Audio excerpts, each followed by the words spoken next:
Contoh umpama saya orang kaya, saya menahan lapar dan haus supaya saya merasakan bahwa ada umat Islam yang tidak pernah makan sehari. Itu tujuan bulan suci Ramadan sebenarnya. Tapi apa yang terjadi sekarang? Lagi kita kembali pada diri kita. Saya tidak mau keluar daripada diri tauhid ini. Kita kan sudah mengalami dulu bagaimana sih? Ya. Bangun sahur, sedia ikan, ayam dan semua. Tapi di sisi lain ada keluarga kita yang dia mau bangun sahur tidak punya apa-apa. Kalau kita merenungkan ini, kita mau mukul pada diri kita sendiri loh, dengan keangkuhan kita.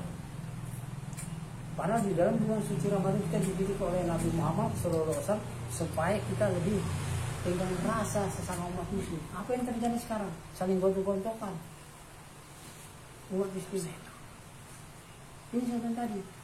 Coba dia belajar dulu, batin dulu dia puasakan. Kalau batin dia bisa puasakan sebelah akal dan hati, dia tidak mau menyalahkan orang lain, tidak mau. Tidak berani dia menyalahkan orang lain. Teman-teman. Karena saya bilang tadi Pak, nafsu itu ada dua. Nafsu birahi dan nafsu. Kalau nafsu dari manusia itu memang luar biasa. Ditunggangi oleh jin dan setan. Nah kita pakai dengan rasa keimanan dalam bulan suci Ramadan itu kita bisa berbagi. Contoh paling simpel, saya melihat ini harus kita puasakan, ya. Saya melihat kita puasakan. Apa yang kita lihat, apapun yang kita lihat di depan kita, jangan kita komentar. Lalu bapak-bapak bertanya bagaimana dengan orang berbuat segala sesuatu? Apa kita tidak bisa Tidak bisa komentar. Kita bisa komentar tapi dengan doa. Ya Allah, ya Rabbi. Semoga orang yang kuliah ini dibukakanlah hidayah oleh kita sama Allah Subhanahu. Itu lebih baik. Amin. Daripada kita mencaci maki orang. Kita jangan munafik lah jadi manusia. Kita mengatakan kita umat Islam, umat Muhammad, tapi tutur kata kita kasar, sesuai kah? Sesuai. Umpamanya saya mengaku saya umat Muhammad, tapi saya mau caci maki orang. Secara tidak langsung karma menistakan Nabi Muhammad SAW. Sehingga Nabi tidak pernah mengajarkan ini. Coba kita buka di Al-Quran. Ihdinas siratal mustaqim. Al-Quran itu membawa manusia harus benar, bertindak. Ini yang saya bilang tadi, hakikat puasa yang sesungguhnya. Masuk dalam pendidikan puasa itu kita keluar dari 30 hari, 11 bulan lebih baik daripada yang 30 hari. Lalu orang bertanya, bisa? Nggak bisa Pak. Kenapa nggak bisa? Ada jalannya. Dari 30 hari kita keluar 11 bulan, ada jalannya untuk memenuhi kebaikan. Supaya kita tidak terpengaruh dengan hiruk-pikuk. Lakukan sholat, lakukan zikir, lakukan beramaliyah, lakukan sedekah. Itu maksud saya tadi. Untuk supaya kita berjalan di jalan yang benar ini. Itu sebenarnya tadi. Karena secara materi kita tidak bisa menyumbang, secara doa kita doain orang itu. Karena itu lebih afdol. Ini saya bilang tadi. Karena sebentar lagi akan masuk bulan suci Ramadan. Bulan penuh ampunan. Ya. 30 hari kita berpuasa untuk menebus kesalahan 11 bulan. Kira-kira 30 hari itu bisa. Bisa mengampuni kah? 30 hari itu bisa mengampuni yang 11 bulan kita berbuat salah? Bisa. Logika aja kita bicara dulu. Ya mungkin. Tapi ada jalannya. Ada jalannya Pak. Dalam 30 hari itu kita untuk menembus kesalahan kita ada jalannya. Itu sebenarnya tadi. Lakukan kita sholat tahajud, sunnah, 5 waktu, kita bersedekah, kita beramal, kita menolong orang. Itulah jalannya kita supaya apa yang kita perbuat dahulu itu bisa kita terkikis. barulah kita bisa menuju ke fitrah yang dikatakan suci lahir di dalam di batin. dalam batin. Ebit. Benar kata Ebit mengatakan, Ebit Jade itu lagu-lagu khusus orang bertauhid. Kita harus telanjang dengan benar-benar bersih. Telanjang bukan buka pakaian. Telanjang itu menghilangkan 7 sifat manusia itu. Iri, dengki, sombong, takabur, merasa dia paling benar, merasa dia yang paling suci, merasa dia yang paling hebat. Ini yang harus kita hapus. Kita puasakan itu. Mohon maaf saya tidak ini orang ya. Mohon maaf, saya dulu begitu. Hah? Kamu bagus sholat lu rasa karwan sudah bagus sholatnya. Lalu lah mencaci maki orang. Hah? Ayo, sesuai dengan Al-Quran. Padahal dalam sholat itu kita disuruh berkata jujur. Saya bertanya, di dalam sholat kita pernah diajarkan berdusta? Di dalam sholat kita pernah diajarkan Tidak. mencaci maki orang? Tidak. Sama juga bulan suci Ramadan. Ada connect antara sholat dan bulan suci Ramadan. Connect, nggak ada apa nih Pak? Nggak ada terpisah. Hah? Karena sholat 5 waktu menuju ke sana. Itu jenjang itu jalan supaya kita bertemu dengan bulan suci Ramadan. Ini sekarang apa? Kita kembali lagi pada hidup dulu. Dulu kan kalau datang bulan suci Ramadan sudah senang. Cari tajil di masjid. Ya, puasa mau dekat Lebaran pakai baju baru, tapi lupa di belakang kita ada yang tidak mampu. Di belakang kita ada yang tidak mampu. Coba kita renungkan itu. Andaikan posisi mereka ada di sama kita, bagaimana? Kita ini orang mampu, orang kaya. Padahal kekayaan kita itu titipan dari Allah untuk orang yang tidak mampu. Tapi apa sekarang? Disalahgunakan. Kekayaan itu dari Allah Subhanahu wa Ta'ala. Dia berani bayar, mohon maaf, dalam tanda kutip perempuan puluhan juta, ratusan juta. Tapi dia mau berbuat kebaikan untuk menolong fakir miskin 2 kali berpikir. Kalau bahasa saya 2 kali 24 jam dia berpikir. Tapi kalau dia berbuat ke kiri 1 kali 24 jam dia pikirannya. Nah, dia tunggu besok hari ini. Inilah saya bilang tadi. Lalu di dalam bulan suci Ramadan banyak umat Islam yang munafik. Saya ngomong. Lalu dia sebarluaskan. Apa namanya itu? Dia kayak orang bilang tuh. Takjil di sore. Jemut berkah. Itu Makanan. Allah paling benci orang-orang begitu. Allah sangat tidak senang. Bahasa saya, kalau apabila tangan kanan memberi, hindarkanlah tangan kiri, jangan sampai mengetahui. Orang-orang itu tidak malu dengan Allah Subhanahu wa Ta'ala. Dia bagi-bagi. Ada bahasa, bumi mengatakan, hai manusia, engkau sombong dengan nama tenarmu, engkau akan kembali ke dalam perutku dengan sendirian, akan kusiksa engkau dalam kegelapan. Bumi, saya ulang lagi, hai manusia, engkau sombong berjalan di punggungku, dengan nama ketenaranmu, engkau akan kembali ke dalam perutku, engkau akan kusiksa dan di dalam kegelapan. Coba manusia renungkan itu. Apakah yang diperlihat itu menolong? Bukan, selain diri sendiri. Sampai di sini saya kupas tentang hakikat puasa. Apabila mau bertanya, silakan, baik yang di sini maupun yang di luar. Ini Pak, saya mau tanya nih masalah istinja. Tadi kan itu kalau kita melakukan istinja itu sekali aja kah atau setiap hari melakukan istinja? Kalau istinja secara batin, dia sekali seumur hidup. Sekali seumur hidup istinja secara batin. Tetapi istinja secara zahir harus setiap hari. Contoh, kita beol atau kita buang air basah atau kencing, ya, pagi kita sikat gigi, itu namanya istinja zahir. Di situ ada doanya, ada dua-duanya. Nah, itu maksud saya katakan zahir dan batin. Kalau istinja batin itu dia berakhir di mana, di fardu kifayah. Apa sebab? Bagus Robin bertanya tentang istinja itu sangkut paut juga dengan bulan suci Ramadan. Kenapa? Apabila orang berpulang ke rahmatullah Pak, kalau istinja batinnya tidak bersih, maka kotorannya akan keluar. Ya, ini akan keluar semua.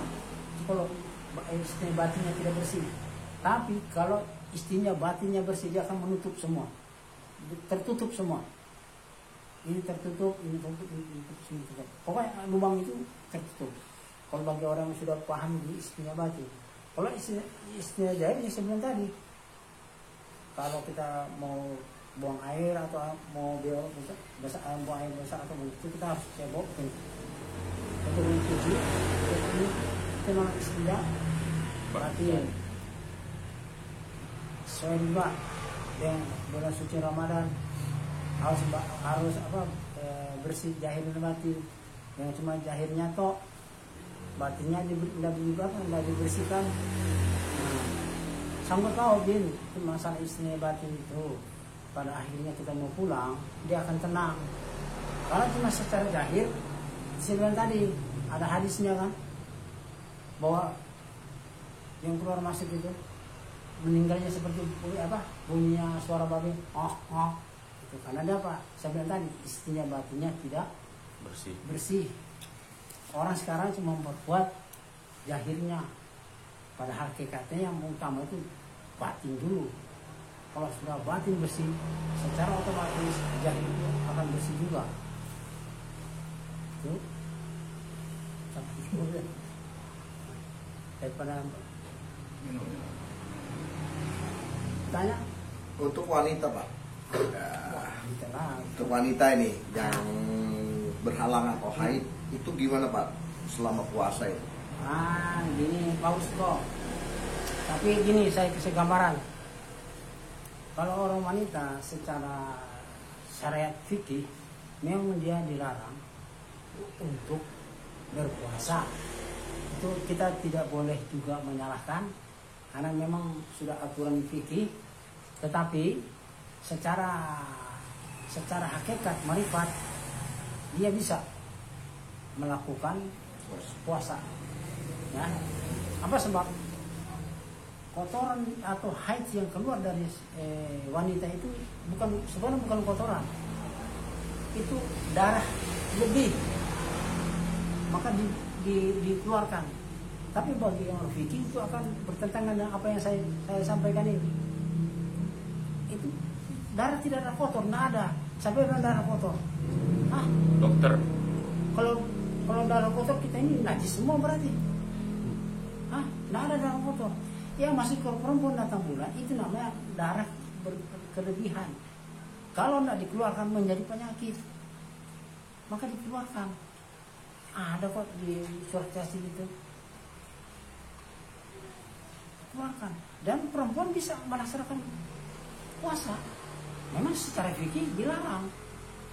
Itu secara jahir apa batin Pak? Secara batin bisa dia berpuasa. Itu saya bilang tadi. Berpuasa itu ada dua, jahir dan batin. Kalau secara jahir orang yang datang bulan wanita tidak bisa puasa, tapi secara batin dia bisa. Apa saya bilang tadi? Akal dan hati. Secara batin. Itu saya bilang tadi. Dia bisa, perempuan bisa berpuasa secara, tapi hatinya dia belum tentu dia bisa mempuasakan. Contoh, saya seorang wanita, begitu lihat orang dia langsung ngomong sama tetangga, Nina. Pernah saya ngomong karena saya mengalami. Saya tidak menyinggung orang. Saya sendiri pribadi dulu. Kalau saya dulu puasa, kalau orang tidak puasa, saya cerita itu Islam tapi tidak puasa.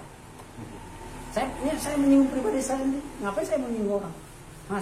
Saya pelakunya dulu kok. Tapi alhamdulillah setelah saya paham, tidak berani saya juga mau ngomong begitu, tidak berani. Kenapa? Tuhan lebih tahu mana yang benar. Adapun saya berbicara malam, saya hanya menyampaikan kebenaran. Bukan, saya tidak merasa benar, tidak. Saya hanya manusia biasa kok. Hanya diberi sedikit ilmu, wajib saya sampaikan kebenaran ini. Berarti untuk wanita Pak selama haid itu berarti kita melaksanakan puasa secara batin ya Pak ya? Bisa, sholat secara batin bisa. Nanti saya bilang tadi, puasa secara zahir ada, secara batin ada, sholat juga secara zahir ada, secara batin ada. Lalu orang bertanya, bagaimana sholat secara zahir atau secara batin? Sholat itu kan ada dua jalan. Kerjakan perintahku, jauhi laranganku. Contoh, kalau sholat batin, saya melihat sesuatu, saya tidak komen, itu namanya sholat. Saya mendengar sesuatu, saya tidak akan menyampaikan ke orang lain, itu namanya sholat batin. Saya mencium sesuatu, saya tidak akan menceritakan. Saya mendengar sesuatu, tidak akan saya mau berkata-kata. Apapun yang saya rasakan, saya diam. Itu namanya sholat batin. Tapi bagi orang sholat zahir, ini lagi-lagi kembali pada diri kita. Apa sih arti wudu itu? Nah, bersihkan tangan, mulut, hidung, mata, kuping, apa? Ini ya, mulut dijaga, ini dijaga, mata dijaga, penciuman dijaga, hati dijaga. Itu namanya. Tapi orang-orang kita dulu pernah begitu kan? Sudah sholat, begitu keluar langsung ceritain orang. Akhirnya apa? Nungkarak. Bu Endang nggak bisa hadir tapi selalu nyimak aja Pak. Jadi saya bilang tadi, padahal kalau kita mau cerita lebih dalam lagi tentang puasa ini, nanti minggu berikut saya akan kupas apa sih arti Ramadan itu. Lalu orang saya berpikir bulan suci Ramadan seperti bulan yang di atas langit. Tidak salah, karena kepahaman mereka. Yang sebenarnya yang dikatakan bulan suci Ramadan, kalau orang sudah paham, batin itulah yang suci. Yang dikatakan bulan suci Ramadan, roh yang dikatakan bulan suci, itu bahasanya, bahasa orang tauhid, bahwa roh itu yang suci, ada sama kita. Tapi orang di luar pada tauhid, dia menggambarkan bulan, ya, ada sama kita. Dikatakan bulan suci Ramadan termasuk roh. Itulah yang dikatakan bulan suci Ramadan. Bulan yang di atas sana itu satu gambaran. Begitu bersih suci, ada sama kita. Dalam batin berarti Pak ya? Ya. Karena roh itu tidak pernah kotor.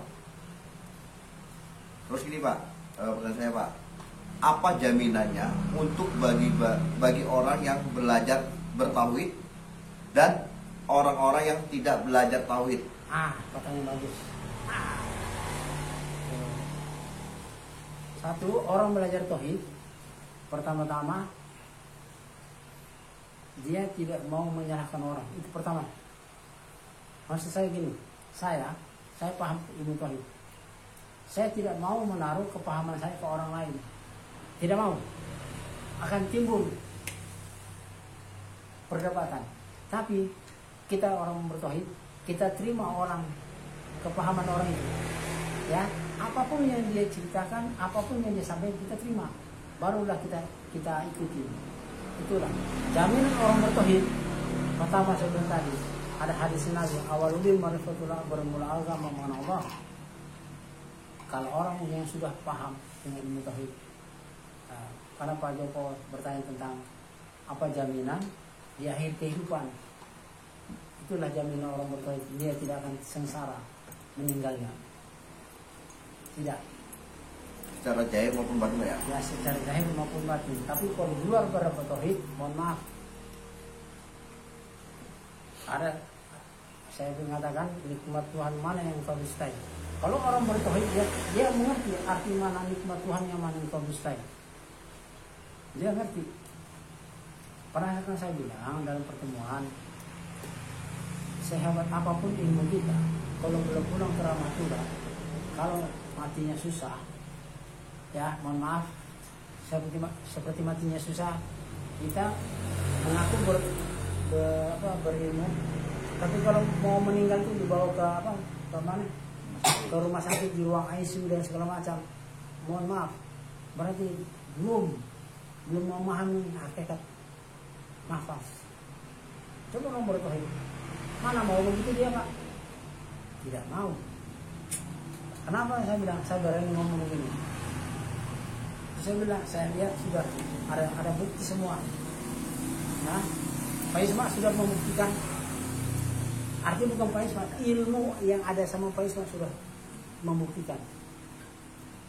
Ya, tadinya orangnya kayak orang apa? Kayak orang habis lari. Setelah beliau menyampaikan 2 ayat itu, tenang dia Pak, kayak tidur.